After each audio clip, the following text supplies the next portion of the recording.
चंद्रभान जब टीले से उतरकर अपने घर की ओर जाता था तो उसका व्यक्तित्व सभी लोगों को आकर्षित करता था। चंद्रभान हमेशा की तरह प्रत्येक सुबह उस टीले पर चढ़ जाता और आने वाले लोगों की बातें सुनता और कुछ न कुछ समाधान प्रस्तुत करता। उसकी बातों को सुनकर लोग अब अमल करने लगे थे। एक दिन चंद्रभान ने आने वाले लोगों से एक सवाल किया कि हमारे राज्य का राजा कौन है, तो कुछ लोगों को राजा का नाम तक याद नहीं था।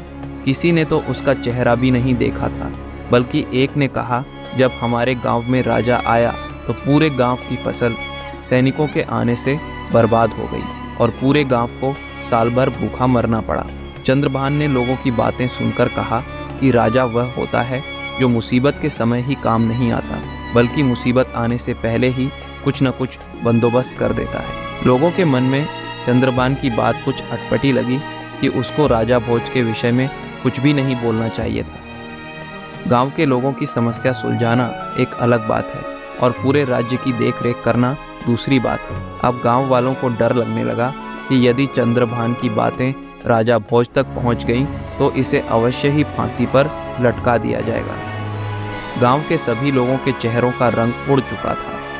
वे सभी सोच रहे थे कि अगर किसी ने इस बात को सुन लिया और जाकर राजा से शिकायत कर दी तो चंद्रभान के साथ साथ गांव के सभी लोग भी राजा का अपमान करने के मुजरिम माने जाएंगे, क्योंकि सभी गांव वाले भी अपने राजा के विरुद्ध उसकी बातें सुन रहे थे। बस्ती वालों के दिल में डर बढ़ता चला जा रहा था।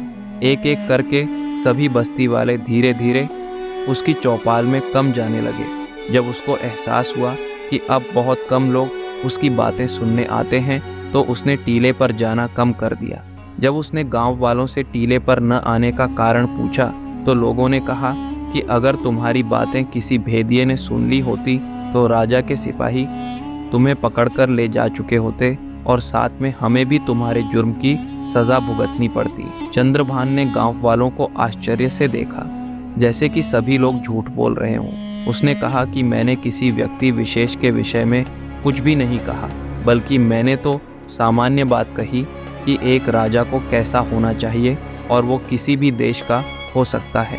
यदि मेरे जैसे सामान्य व्यक्ति के अनुसार अगर हमारा राजा भी उन विषयों का पालन नहीं करता तो तब भी मैं अपनी बात पर अटल हूँ। धीरे धीरे यह बात पूरे राज्य में चर्चा का विषय बन गई। गांव वालों में जो बातें हो रही थीं उसकी सुगबुगाहट दूसरे गांव के उस व्यक्ति तक पहुंची जो सूरजभान से ईर्ष्या करता था। उसने विचार किया, यह मौका अच्छा हाथ लगा है। उसने गांव के अन्य लोगों से भी इस विषय में पूछताछ की। उसने सोचा कि सूरजभान से बदला लेने का इससे अच्छा अवसर और कोई नहीं हो सकता है। अगले दिन उसने सारा काम छोड़कर दोपहर के समय चंद्रभान को टीले पर बैठे हुए देखा। वह टीले पर गांव वालों से बात कर रहा था। उसने देखा कि चंद्रभान दो लोगों के आपसी झगड़े निपटा रहा था। दोनों का झगड़ा एक बकरी को लेकर था। उस बकरी पर दो लोग अपना अपना अधिकार जमाने का प्रयास कर रहे थे। चंद्रभान टीले पर बैठे बैठे ही उनकी समस्या सुन रहा था। व्यक्तियों की समस्या हल करते हुए उसने ऐसा न्याय किया जिसे देख सुनकर लोग चकित हो गए। उनमें से एक व्यक्ति खुशी खुशी अपनी बकरी लेकर चला गया और दूसरा व्यक्ति चंद्रभान के न्याय से संतुष्ट था। यह एक उलझा हुआ मामला था। गांव वालों में किसी का भी दिमाग काम नहीं कर रहा था, लेकिन चंद्रभान ने असली दावेदार को आसानी से पहचान लिया। उसने अगले दिन पड़ोसियों के बीच एक बच्चे को लेकर हुए विवाद को निपाटते देखा। उस दिन भी चंद्रभान के न्याय की तारीफ सभी गांव वाले कर रहे थे। जब कुछ ही दिनों में चंद्रभान का नाम दूर दूर तक फैला तो उससे ईर्ष्या करने वाला दूसरे गांव का व्यक्ति और अधिक परेशान हो उठा कि चंद्रभान की चर्चा दूर दूर तक फैल चुकी थी।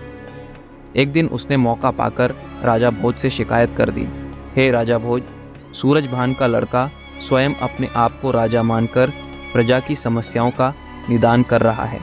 महाराज, वह आपके लिए अपशब्दों का भी प्रयोग कर रहा है। ईर्ष्यालु भानु प्रताप मन ही मन प्रसन्न हो रहा था कि वह अब किसी भी सूरत में नहीं बच सकता। उसे भी अपने अपमान का बदला चुकाने का अच्छा मौका दिख रहा था। राजा भोज ने अपने सिपाहियों को आदेश दिया कि वे सूरजभान के लड़के पर नजर रखें, उसके पास न्याय पाने जाने वालों को रोकें और फरियादियों को न्याय के लिए मेरे पास लेकर आएं। सिपाहियों ने राजा भोज के आदेश का पालन करना शुरू कर दिया। अगले दिन एक व्यापारी को राज दरबार में लाया गया। राजा भोज ने व्यापारी से राज दरबार में आने का कारण पूछा। व्यापारी ने कहा, महाराज, मैं एक छोटा सा व्यापारी हूँ और व्यापार करना मेरा मुख्य पेशा है। नगर से बाहर जाते समय मैंने अपने व्यापारी मित्र के पास कुछ बहुमूल्य वस्तुएं बतौर अमानत रखी थी, ताकि जब मैं लौट कर आऊँ तो मेरी बहुमूल्य वस्तुएं सुरक्षित वापस मिल सकें। जब मैंने व्यापारी मित्र से वे बहुमूल्य वस्तुएं मांगी तो उसने देने से इनकार कर दिया। इसीलिए हम दोनों का आपस में झगड़ा हो गया है। महाराज, मुझे मेरी वस्तुएं वापस दिला दीजिए। मेरे साथ न्याय कीजिए महाराज।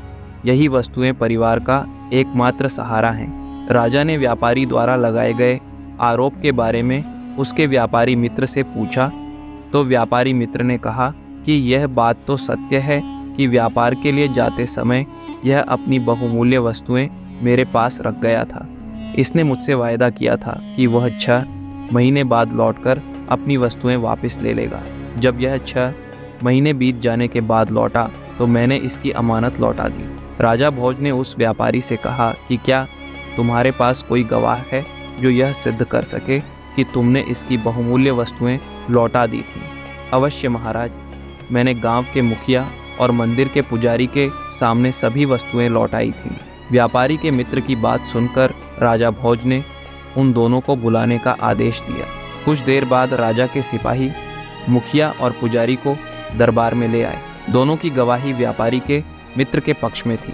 उन दोनों की पूरी बात सुनने के बाद राजा ने अपना निर्णय सुनाया। यह व्यापारी झूठ बोल रहा है, इसलिए उसे आदेश दिया जाता है कि वह झूठ बोलने के अपराध में अपने मित्र व्यापारी से क्षमा मांगे, वरना उसे राजदंड भोगना पड़ेगा। यह न्याय नहीं, अन्याय है अन्नदाता। यदि मैं चंद्रभान के पास न्याय हेतु जाता तो दूध का दूध और पानी का पानी हो जाता, लेकिन आपके सिपाही जबरदस्ती हमें पकड़कर आपके दरबार में ले आए। व्यापारी ने रोते हुए कहा। व्यापारी की बात सुनकर राजा भोज क्रोधित नहीं हुए, बल्कि यह सोचने लगे कि सूरजभान का लड़का कैसा न्याय करता है, जिसकी चर्चा हर जगह है। उसे चलकर देखना चाहिए। राजा भोज ने कहा, अगर तुम दोनों मेरे न्याय से असंतुष्ट हो तो जाकर उसी से न्याय मांगकर देख लो। मैं भी देखना चाहता हूँ कि वह किस प्रकार का न्याय करता है। राजा भोज की बात सुनकर व्यापारी और दोनों गवाह भी उसके पीछे पीछे चल दिए। बस्ती के सबसे ऊंचे टीले पर हमेशा की तरह चंद्रभान पहले से ही बैठा हुआ था। गांव के लोग उसके इर्द गिर्द जमा थे। राजा भोज भी भेष बदलकर वहां बैठ गया और उसका न्याय देखने लगा। व्यापारी ने चंद्रभान को जब अपनी विपदा सुनाई तो उसकी बात सुनकर चंद्रभान तेज स्वर में बोला, न्याय करने के लिए राजा होने की आवश्यकता नहीं, न्याय का अपना दृष्टिकोण होता है। यदि न्यायपूर्ण दृष्टिकोण हो तो कोई भी किसी भी समय सही न्याय कर सकता है। यदि मेरे वश में होता तो राजा भोज को यहाँ बुलाकर दिखाता कि न्याय किसे कहते हैं। चंद्रभान ने सबसे पहले व्यापारी के गवाह, गांव के मुखिया और मंदिर के पुजारी को बुलाया और पूछा कि बताओ, उन बहुमूल्य वस्तुओं में कौन कौन सी कितनी वस्तुएं थीं? चंद्रभान का यह सवाल सुनते ही मुखिया और पुजारी के होश उड़ गए। उन्होंने लड़खड़ाती जुबान में कहा, हमने तो बस पोटली देखी। व्यापारी के मित्र से चंद्रभान ने कहा कि तुमने तो कहा था कि उन दोनों को दिखाकर बहुमूल्य वस्तुएं लौटा दी थी।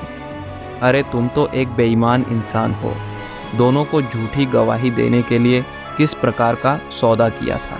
व्यापारी मित्र बुरी तरह कांपने लगा, उसकी टांगें लड़खड़ाने लगी। व्यापारी का मित्र चंद्रभान के कदमों में गिरकर रोने लगा, मुझे क्षमा करें, मुझसे बहुत बड़ी भूल हो गई। मैं इनकी बहुमूल्य वस्तुएं लौटाने का वादा करता हूँ कि घर जाते ही इनकी वस्तुएं दे दूंगा। राजा भोज ने देखा कि सूरजभान का लड़का चतुर और न्यायप्रिय है। राजा उसके न्याय करने का ढंग देखकर काफी प्रभावित हुए और अपने राजमहल वापस आ गए। वह रात भर चंद्रभान के बारे में सोचते रहे। अगले ही दिन उसने चंद्रभान को राजदरबार में बुलाया और कहा कि मैं तुम्हारे न्याय करने के तरीके से काफी प्रभावित हूँ, लेकिन एक बात हमारी समझ में नहीं आई। कौन सी बात महाराज? चंद्रभान ने हाथ जोड़कर राजा भोज से पूछा। तुम अनपढ़ और एक मामूली चरवाहे हो, फिर भी इतना अच्छा न्याय कैसे कर लेते हो? यह सब उस टीले की करामात है महाराज। जब भी मैं उस टीले पर बैठता हूँ तो मुझ में न जाने कौन सी शक्ति आ जाती है। मैं वहाँ बैठकर ही सही न्याय करता हूँ, बाकी जगह तो मुझसे कुछ बोला भी नहीं जाता है। राजा भोज ने काफ़ी सोच विचार करने के बाद अपने मंत्रियों से विचार विमर्श किया। अंततः यह निर्णय हुआ कि टीले के नीचे अवश्य ही कोई देवीय शक्ति है, इसे खुदवा कर देखा जाए। अगले ही दिन सैकड़ों मजदूरों ने उस टीले की खुदाई की। बहुत गहराई तक खुदाई करने के पश्चात मजदूरों को एक राज सिंहासन मिला। राजा भोज ने देखा तो सिंहासन की चमक से उसकी आंखें चौंधिया गईं। उनके सामने सोने चांदी एवं रत्नों से जड़ा हुआ बहुमूल्य सिंहासन था। राजा भोज के आदेश पर सिंहासन को राजमहल लाया गया। सिंहासन को साफ किया गया। सफाई के बाद वह और निखर गया।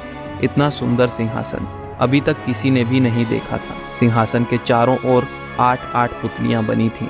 पुतलियां इतनी सजीव लगती थीं मानो अभी बोल पड़ेंगी। राजा भोज ने इस सिंहासन पर बैठने के लिए एक दिन निश्चित किया और उस दिन दरबार में जश्न का सा माहौल बना हुआ था। राजा भोज जैसे ही सिंहासन पर बैठने के लिए आगे बढ़े, तभी सिंहासन में जड़ी सभी 32 पुतलियां राजा भोज को देखकर हंसने लगीं।